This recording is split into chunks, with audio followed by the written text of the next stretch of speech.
जनाबाई श्री नामदेव जी के घर पर रहती थी। नामदेव एक महाराष्ट्र के बहुत बड़े संत हुए।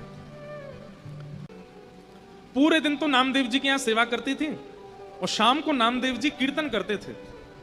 लेकिन एकमात्र जनाबाई को ठाकुर जी दिखाई देते थे। नामदेव जी जब कीर्तन करते तो ठाकुर जी नाचते हुए आते थे और खूब जोर से नाचते थे। कहते हैं श्री जनाबाई मंदिर नहीं जाती थी। तो नामदेव जी ने एक दिन टोका, ए जना तू मंदिर क्यों नहीं जाती? बोले मंदिर वो जाएं जिनको ठाकुर जी बाहर नहीं मिलते, मुझसे तो रोज मिलने आते हैं।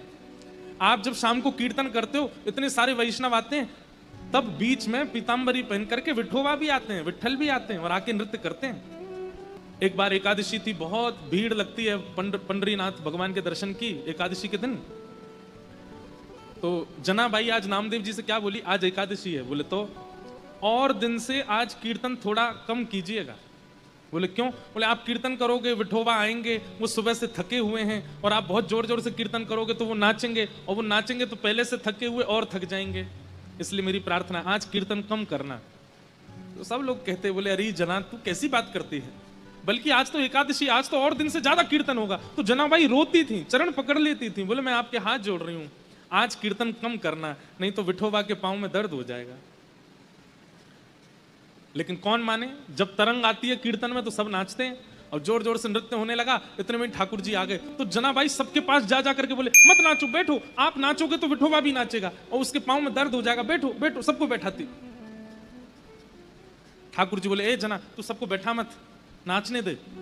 बोले आपके पांव में दर्द हो जाएगा, आप थके हो सुबह से। तो ठाकुर जी कहते तू चिंता मत कर, ये जब सब चले जाएंगे मैं तेरे से पांव दबाने आ जाऊंगा, तू मेरे पांव दबा लियो। तब भी जनाबाई कोने में बैठी बैठी रोती रहती, और जब खूब जोर से मृदंग बजती तो कान पे हाथ धर लेती। बोले आज इतनी तेज मत बजाओ, वो देखो कितनी जोर से उछल रहे हैं विठल। जब सब चले जाते, सब सो जाते, रोती रोती जनाबाई पुकारती कब आओगे, मुझे पांव दबाना है। तेल लेकर के बैठती, घी लेके बैठती। फिर ठाकुर जी आते रात को, और रात में जैसे ही ठाकुर जी आते जनाबाई की गोद में पांव धर देते, ले दबा ले। तो फिर जनाबाई ठाकुर जी के पांव दबाती, पांव में घी लगाती और फिर डांटती ठाकुर जी को, तुम मानते नहीं हो ना, मैं इतना मना करती हूं आपको और उछल उछल के नाचते हो, इतनी जोर से नाचते हो।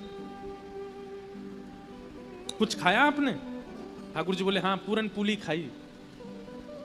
अच्छा, और कल क्या खाया था आपने? बोले कल भी पूरन पोली खाई। और परसों क्या खाया? बोले परसों भी पूरन पोली खाई।